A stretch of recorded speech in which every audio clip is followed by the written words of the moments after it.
प्रिय मित्रों, नमो नमः। मैं संजय मौर्य इस YouTube चैनल संस्कृत कौमुदी में आप सभी लोगों का हार्दिक स्वागत करता हूं। मित्रों, हम लोग अध्ययन कर रहे हैं डॉक्टर बाबूराम सक्सेना की पुस्तक संस्कृत व्याकरण प्रवेशिका के अनुसार कारक विचार का, और हम लोग कल की कक्षा तक क्रमशः अध्ययन करते हुए इसके पंचमी विभक्ति को समाप्त कर चुके हैं। अब हम लोगों की पुस्तक में आगे सप्तमी विभक्ति प्रारंभ होती है, तो हम लोग भी अब आज की कक्षा का सप्तमी विभक्ति में दिए हुए इस पहले सूत्र आधारोधिकरणम से अध्ययन प्रारंभ करते हैं। आप सभी लोग अपनी नोट्स और अपनी पुस्तक संस्कृत व्याकरण प्रवेशिका का पृष्ठ संख्या 215 ओपन करके बैठ जाइए। चलिए अध्ययन हम लोग प्रारंभ करते हैं। अब इसके बाद मित्रों हम लोगों का सप्तमी विभक्ति के बाद षष्ठी विभक्ति प्रारंभ होती है। तो हम पहले सप्तमी विभक्ति का हम लोग अध्ययन कर लेते हैं, फिर सब जो कि षष्ठी को देखा जाएगा। तो चलिए अध्ययन प्रारंभ करते हैं। आधारोधिकरणम। सबसे पहले तो हम लोग यह देखते हैं कि यह कैसा सूत्र है। तो कैसा सूत्र है मित्रों? संज्ञा सूत्र है। कौन सी संज्ञा करता है, प्रश्न उठता है। तो यह अधिकरण संज्ञा करता है। कौन सी संज्ञा करता है? अधिकरण संज्ञा करता है। किसकी यह अधिकरण संज्ञा कर रहा है? तो कह रहे हैं कि आधारो अधिकरणम, अर्थात आधार की अधिकरण संज्ञा कर रहा है। उत्तर मिल गया। किसकी अधिकरण संज्ञा करता है? यह आधार की अधिकरण संज्ञा करता है। यह हम सभी लोग जानते हैं मित्रों। अब यदि मान लेते हैं परीक्षा में यह पूछ दिया, और वैसे भी यह प्रश्न हमारे और आपके हम सबके दिमाग में आना चाहिए कि किसके आधार की यह अधिकरण संज्ञा करता है ना। परीक्षा में अगर पूछ दिया जाए आधारो अधिकरणम सूत्र किसके आधार की अधिकरण संज्ञा करता है, तो इसके लिए मित्रों एकदम हम लोग एकदम सरल शब्दों में यह समझ लें, है ना, कि क्रिया के आधार की, क्रिया के आधार कारक, क्रिया के आधार कारक की, है ना, यह अधिकरण संज्ञा करता है। प्रश्न प्राप्त हो गया। फिर से समझिए, परीक्षा में पूछे, चाहे कोई भी आपसे पूछ दे, चाहे आप भी किसी से पूछ सकते हैं कि यह सूत्र तो आधार की अधिकरण संज्ञा करता है, लेकिन किसके आधार की अधिकरण संज्ञा करता है? कर्ता के आधार की, है ना, कर्ता के आधार की, कर्म के आधार की, है ना, या फिर क्रिया के आधार की, किसके आधार की? यही ऑप्शन देगा। ऑप्शन 1 कर्ता के आधार की, ऑप्शन 2 कर्म के आधार की, ऑप्शन 3 ये क्रिया के आधार की, इत्यादि। तो मित्रों यह किसके आधार की करता है? क्रिया के आधार कारक की। भाई वह आधार कारक कहलाता है, तो आधार की कह सकते हैं, चाहे आधार कारक की यह अधिकरण संज्ञा करता है। राइट। अब ये तो संक्षेप में हो गया, एकदम सरल शब्दों में हो गया। अब अगर इसको थोड़ा सा अगर विस्तृत अगर इस अर्थ को देख लें, है ना, तो हम लोगों का क्या हो जाएगा कि कर्ता और कर्म के द्वारा उनमें रहने वाली क्रिया के आधार कारक की अधिकरण संज्ञा होती है। कर्ता और कर्म के द्वारा उनमें जो रहेगी, कर्ता और कर्म में उनमें जो रहेगी, जो क्रिया रहेगी, उसी क्रिया के आधार कारक की अधिकरण संज्ञा होगी। तो मैंने कर्ता और कर्म को थोड़ा सा स्किप किया कि इस प्रकार से सरलता से समझ में आ जाएगा। ठीक, चलिए अब मित्रों इस प्रश्न इस सूत्र का कार्य यहीं पर समाप्त हो जाता है। अब इस सूत्र से हम लोगों के लिए परीक्षा में 3 प्रश्न पूछे जाएंगे। पहला कि आधारो अधिकरणम कैसा सूत्र है? तो संज्ञा सूत्र है। यह कौन सी संज्ञा करता है? तो अधिकरण संज्ञा करता है। किसकी अधिकरण संज्ञा करता है? तो आधार की अधिकरण संज्ञा करता है। किसके आधार की अधिकरण संज्ञा करता है? तो क्रिया के आधार कारक की अधिकरण संज्ञा करता है। राइट, बात समाप्त। चलिए अब इससे बाहर अब परीक्षा मित्रों कुछ आने वाला यहां से नहीं है। अब हम लोगों की पुस्तक में अब देखिए अगला जो सूत्र दिया हुआ है वह है सप्तम्य अधिकरणे च, है ना। अब यह कहते हैं कि सप्तमी अधिकरणे, कि सप्तमी में अधिकरण हो, सप्तमी में अधिकरण हो, अरे क्षमा कीजिएगा, अधिकरण में सप्तमी विभक्ति हो। थोड़ा सा उल्टा हो गया, आज कल से थोड़ा सा थकान थकान सी महसूस हो रही है, इसलिए ध्यान थोड़ा इधर उधर हो गया, कोई बात नहीं, है ना। यह कह रहे हैं कि अधिकरण में सप्तमी हो, है ना, बस यह सूत्र यही कह दिया। अब इसके बाद कह रहे हैं कि च माने और, तो अब मित्रों यह च और किस में सप्तमी हो, यहां तो कह दिए कि सप्तमी हो, किसमें हो सप्तमी मित्रों, प्रथमा का एक वचन है और अधिकरण में सप्तमी का एक वचन है ना।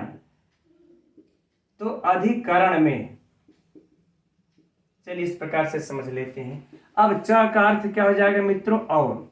तब यहां पर प्रश्न आप लोगों के, हम सबके दिमाग में आएगा कि यह च किस लिए यहां पर आया और किसमें सप्तमी हो। भाई यहाँ अधिकरण में तो सप्तमी है, सूत्र कर दिया, लेकिन अब और किसमें सप्तमी हो।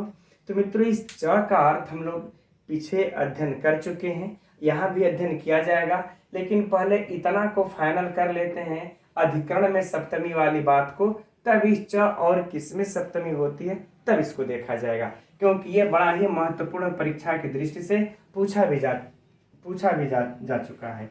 राइट, चलिए अभी कह रहे हैं कि अधिकरण में सप्तमी हो, तो यहाँ पर मित्रों अधिकरण में हम लोग सप्तमी सीधा सीधा कर सकते हैं, लेकिन अब हम लोग यहाँ पर थोड़ी सी चर्चा कर लेंगे इस आधार की, तब हम लोग अधिकरण में सप्तमी का उदाहरण देखा जाएगा। अब यह भी प्रश्न मित्रों पूछा गया है कि आधार कितने प्रकार का होता है, आधार कितने प्रकार का होता है। ठीक है, तो आधार देखिए 3 प्रकार का होता है। आधार कितने प्रकार का होता है, 3 प्रकार का होता है। पहला औपश्लेषिक, यद्यपि आप सभी लोग मित्रों इसको जानते होंगे, है ना, क्योंकि इसका हम लोग पहले से ही अध्ययन करते हुए आ रहे हैं, है ना। तो पहला हो गया औपश्लेषिक, लेकिन अब यहाँ पर अध्ययन एक बार तो करना ही पड़ेगा हम लोगों को, है ना। तो पहला औपश्लेषिक, दूसरा वैषयिक,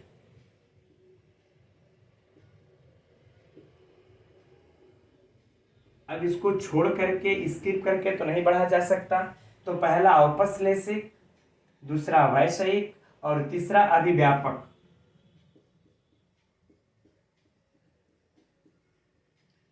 यह अभिव्यापक, यह 3 प्रकार के आधार मित्रों मान होते हैं, और यह परीक्षा में पूछा जा चुका है कि यह 3 आधार कितने होते हैं। तो यह आधार 3 प्रकार के होते हैं, हो गया।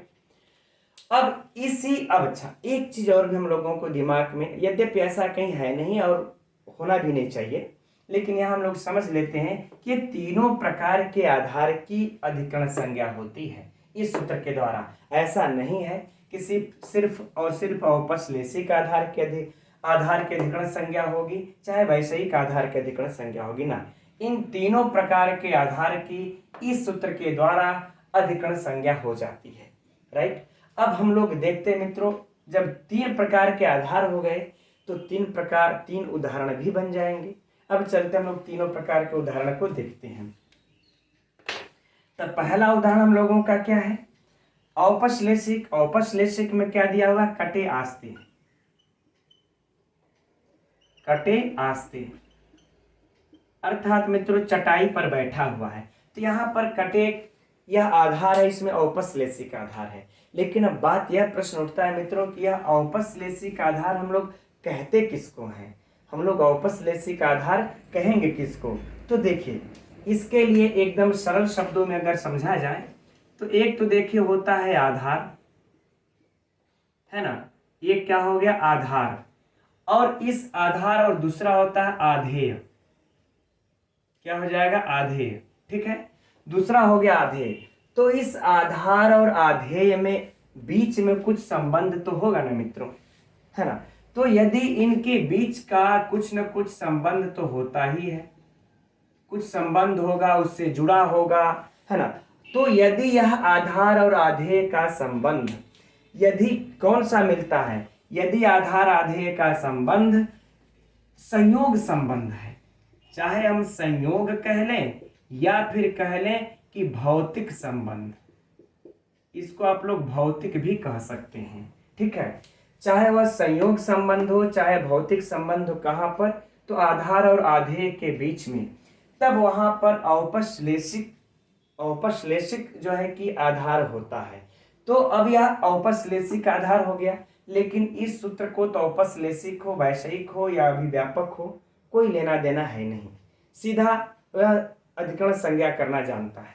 तो इसकी अधिकरण संज्ञा हो गई और अध सप्तम में अधिकरण से इसमें सप्तमी विभक्ति हो गई। तो इस सूत्र, इस उदाहरण से मित्रों हम लोगों को परीक्षा में 3 ही प्रश्न पूछा जाएगा, चौथा तो बनता ही नहीं। पहला कि किस सूत्र से इसकी अधिकरण संज्ञा हुई है ना, सीधे बस संज्ञा लिख लेते हैं, किस सूत्र से इसकी अधिकरण संज्ञा हुई है।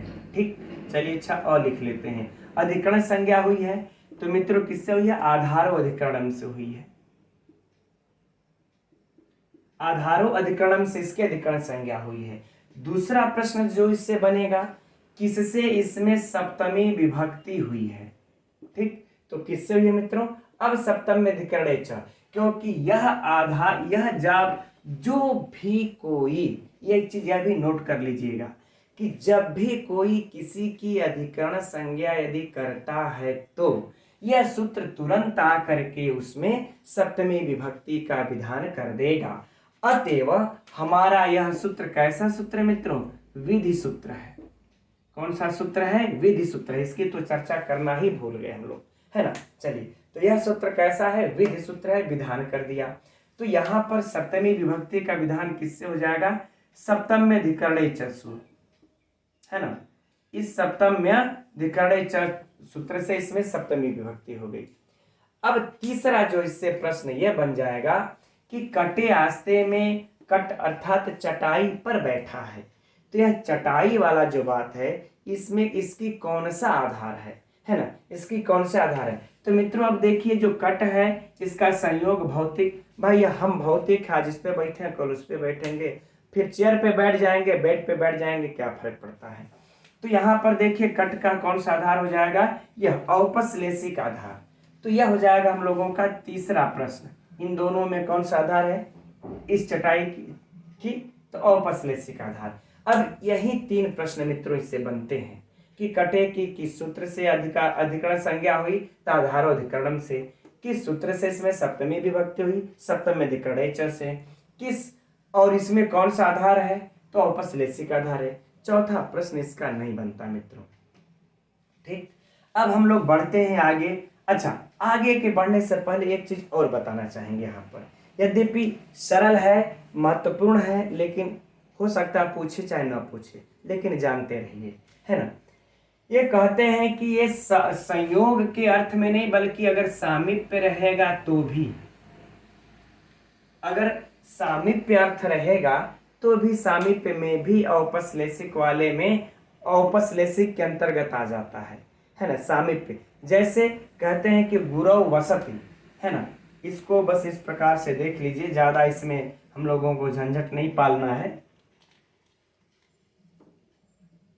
चलिए इससे देख लेते हैं, गुरव वसति,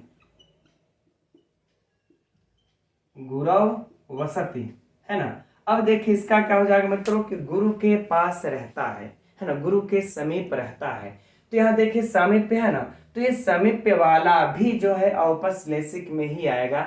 औपसलेशिक अर्थात सिर्फ चिपका हुआ ही नहीं होता है ना, अत्यंत समीप चिपका हुआ ही नहीं, बल्कि अगर सामीप्य अर्थ में भी रहेगा तो भी उसको हम औपसलेशिक के ही अंतर्गत आएगा और उसके भी आधार की अधिकरण संज्ञा होगी। जैसे गुरु वसति, गुरु के पास रहता है, तो गुरु के ऊपर बैठ के थोड़े रहेगा, गुरु के पास रहा है ना, तो भी इसमें हो जाएगी। मान लेते हैं भाई देवे कभी परीक्षा में इस प्रकार का प्रश्न पूछ दिया तो ठीक। अब हम लोग वैषयिक में चलते हैं। अब वैषयिक का उदाहरण हम लोगों को कौन सा पुस्तक में दिया हुआ है मित्रों कि मोक्षे इच्छा शक्ति, मोक्षे इच्छा शक्ति, इच्छा शक्ति, है ना, मोक्ष में इच्छा है, इच्छा। अब यहाँ पर देखिए मित्रों, जो यहाँ पर अब यह आधार और आधे का ई मोक्ष इच्छा शक्ति यानी मोक्ष में इच्छा रखता है। हम मोक्ष में इच्छा रख रहे हैं तो हमारे क्या बौद्धिक संबंध है, हुआ ना। तो आधार और आधे में जहां पर औपसलेशिक में यह दोनों संबंध थे, संयोग और भौतिक संबंध थे, वहीं पर वैषयिक में जब बौद्धिक संबंध होते हैं, जब बौद्धिक संबंध होते हैं तो वहां पर वैषयिक आधार होता है। कौन सा आधार होता है? वैषयिक आधार। ठीक, अब बाकी मित्रों इससे भी वही 3 प्रश्न सेम होंगे जो यहाँ पर, किस सूत्र से मोक्षे की अधिकरण संज्ञा हुई? तो आधार अधिकरण से हुई। किस सूत्र से सप्तमी विभक्ति हुई? तो सप्तम में धिकरणे च से हुई। और इसकी कौन सी आधार है? तो इसमें वैषयिक आधार है। बातें समाप्त। चौथा प्रश्न यहां से भी नहीं बनता। अब हम लोगों का जो अभिव्यापक आधार वाली जो बात करते हैं, तो अभिव्यापक आधार का मित्र क्या है? तिलेषु तैलम।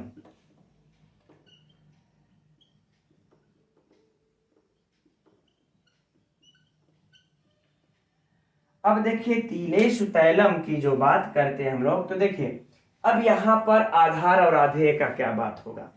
तो देखिए जब आधार के प्रत्येक अवयव में जब आधेय व्याप्त होता है तब वहां पर अभिव्यापक संबंध होता है ना, तब वहां पर अभिव्यापक आधार होता है। जैसे समझिएगा बात, तिल में तैल होता है ना, तिलों में तैल। तो चाहे हमारे पास तिल हो, चाहे आपके पास तिल, चाहे हम सभी के पास कोई भी तिल होगा, तो वहां पर हर प्रकार के तिल में जगह जहां जहां भी तिल है वहां वहां भी उसमें तैल है ना। इसलिए वहां पर हम लोग देखते हैं कि आधार के प्रत्येक अवयव में ऐसा नहीं है कि ये वाले तिल से ये वाले तिल को अलग कर देंगे तो इसमें नहीं होगा, नहीं, आधे इस तिल में भी व्याप्त है, इसमें भी व्याप्त है। अर्थात जैसे कि और भी उदाहरण देखेंगे तो ऐसा कह सकते हैं हम लोग कि हम सब में आत्मा व्याप्त है, चाहे हम हो, आप हो, कोई भी हो, सब में आत्मा है। ठीक, चलिए हम समझते हैं कि यह भी समझ में आ गया होगा आप लोगों को। और तिलेश में भी वही सेम 3 प्रश्न हो जाएंगे मित्रों। किस सूत्र से इसकी आधार संज्ञा हुई? तो आधारोधिकरणम से। किस सूत्र से सप्तमी हुई? तो सप्तम में धिकरणे च से सप्तमी हुई। ठीक है ना। कैसा इसमें इसका यह आधार है? तो अभी व्यापक आधार है। अब ये मैटर क्लियर। अब यहाँ पर तो कुछ भी समस्या नहीं। अब चर्चा कर लेते हम लोग मित्रों थोड़े सा च की। तो देखते हैं कि भाई अधिकरण में सप्तमी तो हो ही रही थी, अब यह च का जो इस सूत्र में योग आया है, यह च और किसमें सप्तमी विभक्ति का विधान कर रहा है? तो और सप्तमी हो, और सप्तमी हो कहां पर हो मित्र? तो हम लोग अब चलते हैं उस सूत्र में जिसका पूर्व में अध्ययन कर चुके हैं, दूरांतिकार्थेभ्यो द्वितीया च, है ना। दूर और अंतिक और इनके समान अर्थ वाले शब्दों में द्वितीय विभक्ति होती है। हम लोगों ने अध्ययन किया था, विस्तृत अध्ययन किया था, है ना। तो और सप्तमी का विधान कहां पर कर रहा है मित्रों? यह दूर और अंतिक,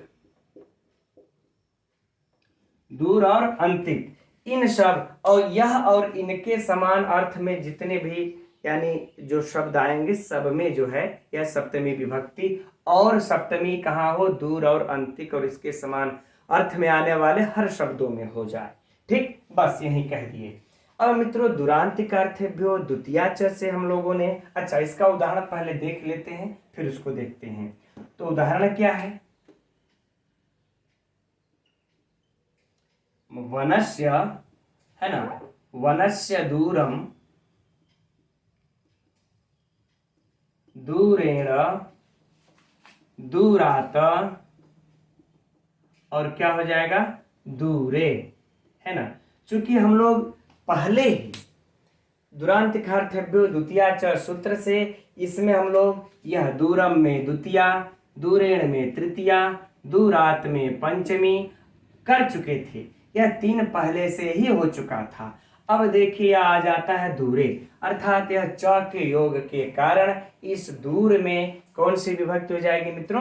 सप्तमी विभक्ति। ठीक, तो इस प्रकार से हम लोगों को वहां भी यद्यपि विस्तृत चर्चा इसकी हो चुकी है, इसलिए हम यहाँ पर यह पुनः नहीं करना चाह रहे हैं। तो यहाँ पर देखिए हम लोगों को यह याद रख लेना है कि दूरम दूरेण दूरात दूर अर्थात दूर और अंतिक वाले और इसके समान अर्थ वाले शब्दों में यह 4 विभक्तियां होती हैं।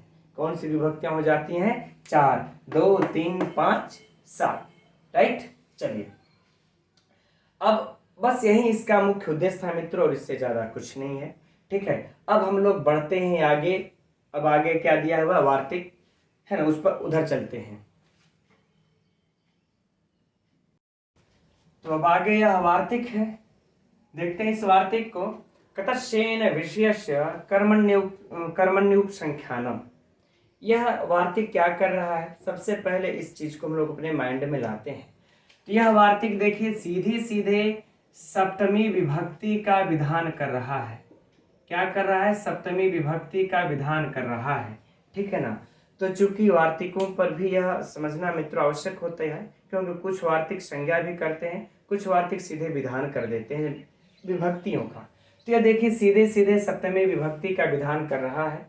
किस में कर रहा है, किस कंडीशन में कर रहा है, अब देखते हैं। तो करें देखिए कत है ना, और फिर करें इन, यानी कि कत प्रत्यांत शब्द हो, कत प्रत्यांत शब्द हो, और इसके बाद उस कत प्रत्यांत शब्द से इनी प्रत्यय लगा हुआ हो, है ना, उसके विषय में करें कर्मण, कर्म में, तब करें कि कर्म में उपसंख्यान कहना चाहिए था, उसके कर्म में भी सप्तमी विभक्ति हो, ऐसा इनको कहना चाहिए।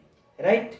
अब देखिए सीधी सीधी सी बात अगर देख ले तो कत प्रत्यांत शब्दों में इनी प्रत्यय लगा करके उससे जोड़ करके बनाए गए इन प्रत्यांत शब्दों के कर्म में सप्तमी विभक्ति हो। राइट। अब उदाहरण से देखते हैं, कोई बहुत ज्यादा कठिन नहीं है, सरल है, आसानी से आ जाएगा समझ में। ठीक। तो अधीति व्याकरणे, हम लोगों के उदाहरण क्या दिया हुआ यही ना, अधीति व्याकरणे, अधीति व्याकरणे। ठीक। अधीति व्याकरणे अर्थात अब यहां पर देखिए जिसने व्याकरण को पढ़ लिया है ना, जिसने व्याकरण का अध्ययन कर लिया, अधीत कर लिया, पढ़ लिया वह। अब देखिए यहां पर अधीति की हम लोग पहले यहां पर चर्चा करते हैं कि अधीति में क्या है। तो देखिए अधि उपसर्ग लगा देंगे, इसमें व्युत्पत्ति देख लीजिए, पहले अधि उपसर्ग लगा लेंगे, फिर ई धातु लगा लेंगे, फिर कत प्रत्यय लगा लेंगे, और क्या बना लेंगे हम लोग इसका, अधीत। अब क्या बन गया, अधीत।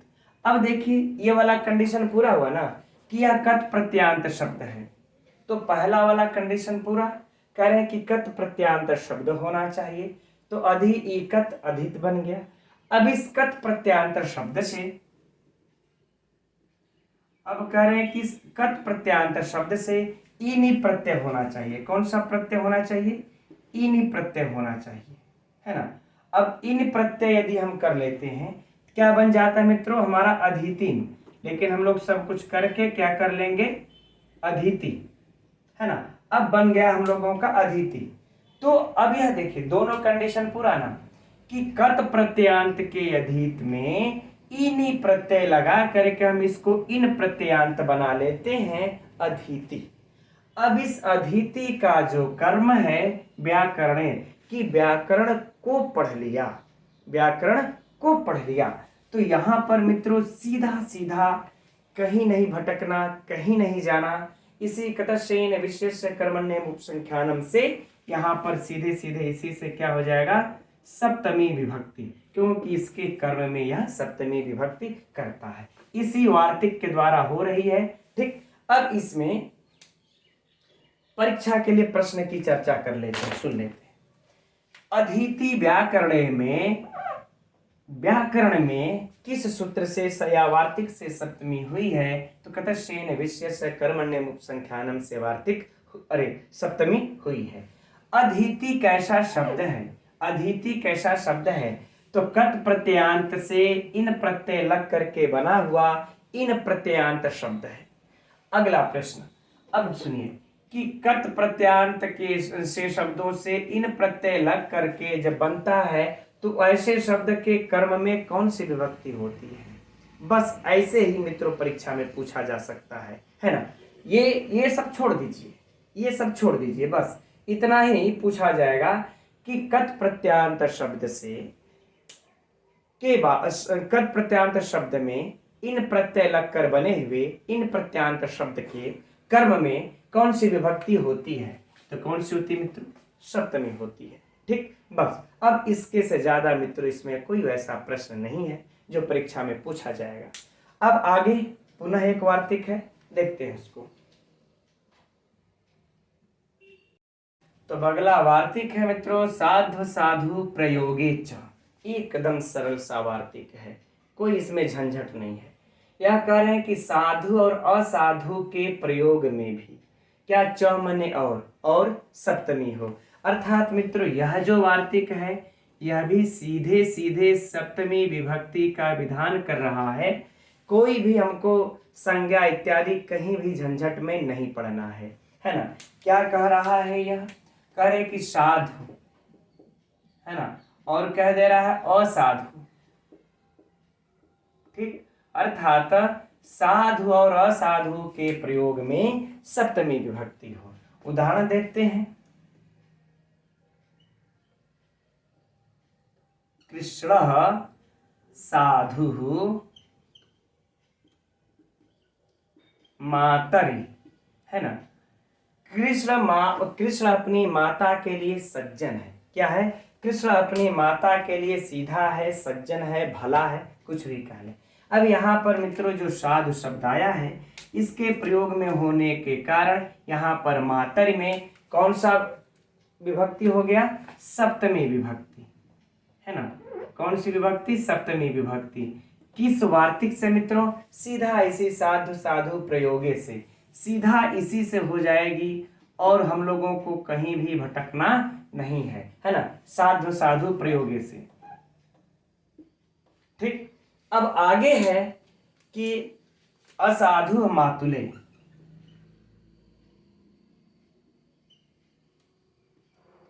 असाधु मातुले, और मामा के लिए क्या है? वह असाधु है। मामा के लिए क्या है? असाधु है। मामा को जो है कि वह शत्रु है, उसके लिए दुष्ट है, उसके लिए बुरा है, भला नहीं बुरा है। तो यहाँ पर भी मित्र से वही बात हो जाएगा। साधु के योग में इस मातुले में इस वार्तिक के द्वारा सीधा सीधा सप्तमी हुई है, कहीं नहीं जाना है।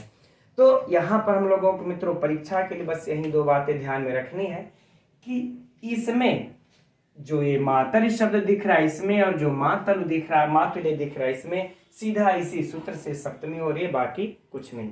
और एक प्रश्न, ये तो दो महत्वपूर्ण प्रश्न हो, एक इसमें से जो तीसरा मित्र जो परीक्षा के लिए महत्वपूर्ण होगा वो यहां से हो जाएगा, सूत्र से सीधा सीधा हो जाएगा। आपसे पूछा जाएगा परीक्षा में कि साधु और असाधु के प्रयोग में कौन सी विभक्ति होती है? विकल्प क प्रथमा, द्वितीया, तृतीया, चतुर्थी, पंचमी, षष्ठी, सप्तमी, है ना। साधु और साधु शब्द के प्रयोग में कौन सी विभक्ति होती है? तो सप्तमी होती है। ये महत्वपूर्ण प्रश्न बाकी है। ठीक, एकदम। अब आगे चलते हैं अगला वार्तिक। तो अब अगली वार्तिक है मित्रों निमित्तात कर्म योगे च। इस वार्तिक को मित्रों हम लोगों को जरा ध्यान से देखना होगा क्योंकि यह वार्तिक पिछले वाले वार्तिक की अपेक्षा थोड़ी सी कठिन है। तो देखते हैं। कह रहे कि निमित्तात कर्म योगे च अर्थात और सप्तमी विभक्ति हो, और सप्तमी विभक्ति हो। ठीक, किसमें हो? तो अब आइए यहाँ पर देखते हैं कि किसमें है सप्तमी विभक्ति का विधान कर रहे हैं। तो पहले इसका हम लोग अर्थ जान लेते हैं मित्रों, है ना, कि निमित्तात अर्थात निमित्त, है ना। तो कह रहे निमित्त का अर्थ है यहाँ पर मित्रों फल। क्या है? फल। और योगे, योग का अर्थ है मित्रों यहाँ पर समवाय या संबंध।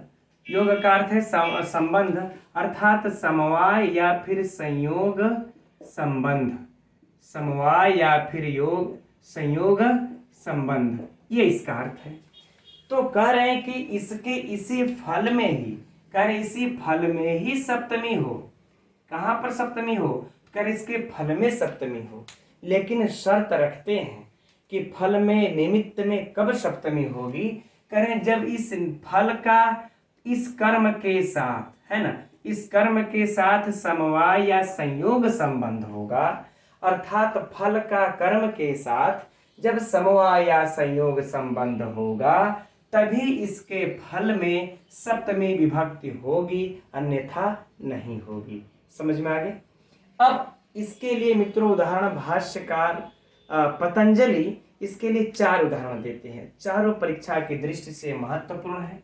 तो चलिए हम लोग एक एक करके चारों उदाहरणों को देखते हैं किस प्रकार से इसमें हुआ है, और यहाँ पर समझ में आया होगा तो ठीक, नहीं उदाहरण में एकदम समझ में आ जाएगा। चर्मणि द्विपिनम हंति, है ना, ये रहा। इसका मित्रों थोड़ा सा हिंदी भी लिख लेते हैं कि चमड़े के लिए या चमड़े के निमित्त द्विपिनम अर्थात द्वीपी या गौंडे या बघेरे, है ना, कुछ भी कह सकते हैं, गौंडे बघेरे, ठीक। चलिए हम गौंडे ही लिख लेते हैं या द्वीपी लिख लेते हैं, द्वीपी को मारता है, राइट। अब देखिए यहां पर इसका फल क्या हो रहा है, किसके लिए वह मारना चाहता है। तो यहाँ पर मित्रों अगर देखा जाए तो क्या हो गया, यहाँ पर इसका फल है यह, है ना, और किसको मार रहा है, जैसे मान लेते द्विपिनम यानी द्वीपी को मार रहा है, बघेरे को मार रहा है, फिर कहने गौंडे को मार रहा है। तो मित्रों यहाँ पर क्या हो जाएगा, यह इसका कर्म, इसका यह मारना, ठीक है, यह तो क्रिया हुई। अब देखिए जो यह फल है और कर्म, यह निमित्त है हमारा ना, यह निमित्त किस निमित्त के, यानी चमड़े के लिए मार रहा है। तो निमित्त मारने का क्या है, निमित्त, फल या निमित्त चमड़ा है। अब इस फल और कर्म में हम लोग संबंध देखते हैं, कैसा संबंध है। तो मित्रों इन दोनों में, फल और कर्म में समवाय संबंध है। इन दोनों में कैसा संबंध है, समवाय, ठीक, समवाय संबंध है। क्यों, क्योंकि देखिए चमड़ा उसके साथ ही लगा हुआ है। दर्शन यदि आप लोग पढ़े होंगे, है ना, तर्क भाषा इत्यादि, उसमें बड़ा विस्तृत दिया हुआ है ना, अगर पढ़े होंगे तो ठीक है, नहीं जब हम अब टीजीटी पहले समाप्त करना है, टीजीटी के बाद जब पीजीटी आप लोगों को पढ़ाएंगे तो सबसे पहले दर्शन ही पढ़ाना हम प्रारंभ ये करेंगे, क्योंकि यूट्यूब पर जल्दी कोई दर्शन को इस तरह से हाथ भी नहीं लगाता है। तो सबसे पहले दर्शन हम पढ़ाएंगे आप लोगों को, ठीक है। तो वहां पर देखिए क्या है, इन दोनों में फल और कर्म में, यानी कि जो चमड़ा और ये द्विपिनम यानी कि द्वीपी, जो इन दोनों में कैसा संबंध है, समवाय संबंध। जहां जहां यह चमड़ा जहां जहां यह द्वीपी जाएगी वहां वहां यह चमड़ा भी जाएगा। तो इसमें देखिए समवाय संबंध है, तो हमारा कंडीशन इस सूत्र के अनुसार पूरा हो जाता है। तब इसके निमित्त में कौन सा हो जाता है मित्रों, इसके निमित्त अर्थात फल में सप्तमी हो जाएगी। किसमें, इसके निमित्त अर्थात फल में सप्तमी, ठीक। तो यहां पर हम लोग क्या कर लेंगे, अब सप्तमी विभक्ति हो जाएगी, किस सूत्र से, यावार्तिक से। तो मित्रों इसी से इसमें क्या हो जाएगा, सप्तमी, ठीक। इसी निमित्तात कर्मयोगे च से ही हम लोगों को कहीं दूसरे जगह भटकना नहीं है, राइट। अब चलते हैं, अब हम लोग चलते हैं दूसरे उदाहरण की तरफ। दूसरा उदाहरण क्या है मित्रों, दंतयोः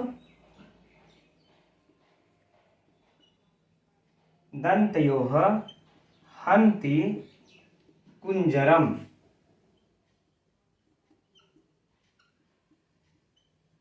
दंतयोः हन्ति कुंजरम, है ना।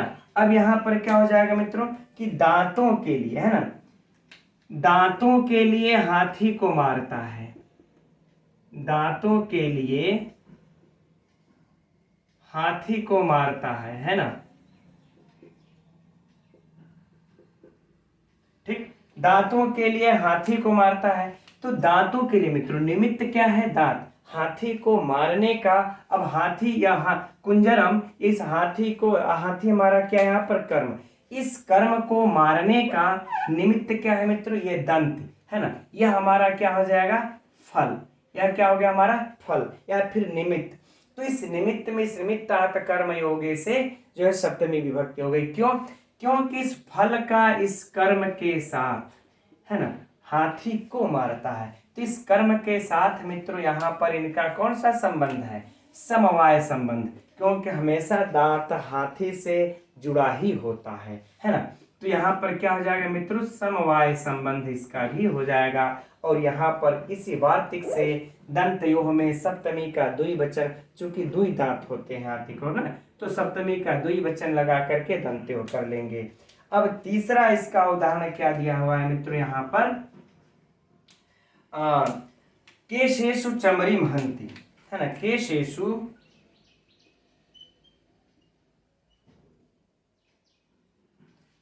गलत लिखा गया, केशेषु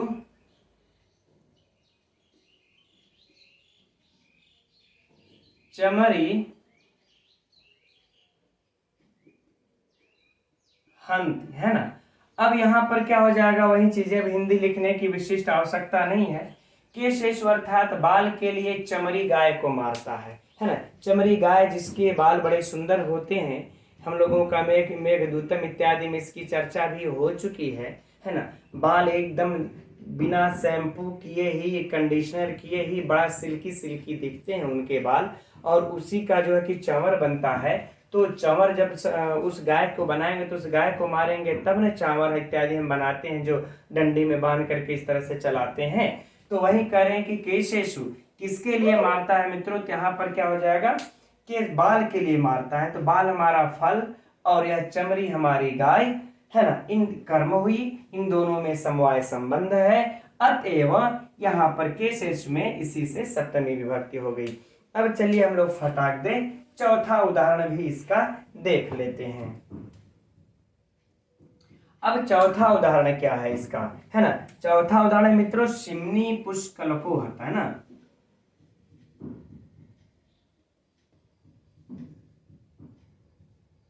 शिम्नी पुष्कलको होता,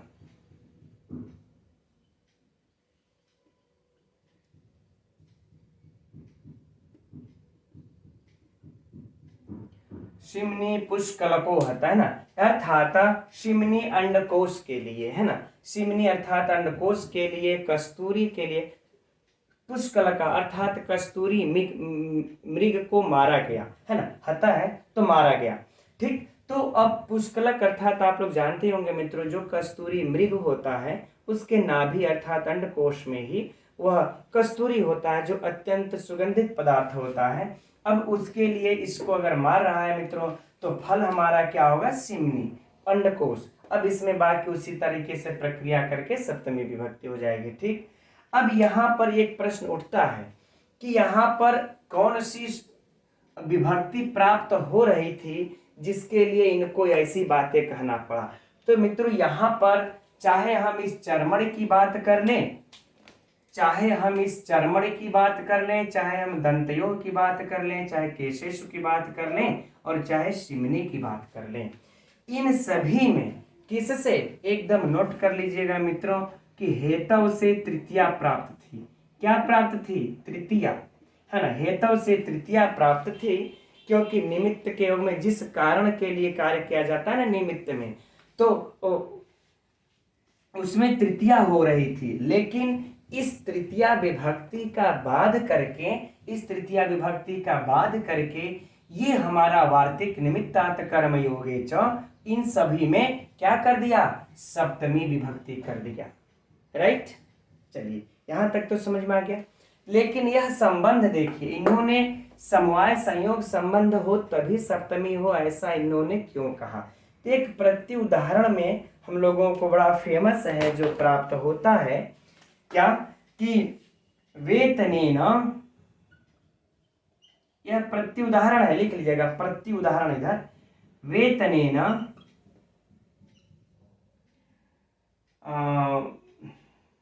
वेतन के लिए ना मारता है तो हो जाएगा, चलिए ठीक है, हाँ। वेतनेन धान्यम, वेतनेन धान्यम लुनाति, वेतनेन धान्यम लुनाति अर्थात वेतन के लिए धान को काटता है।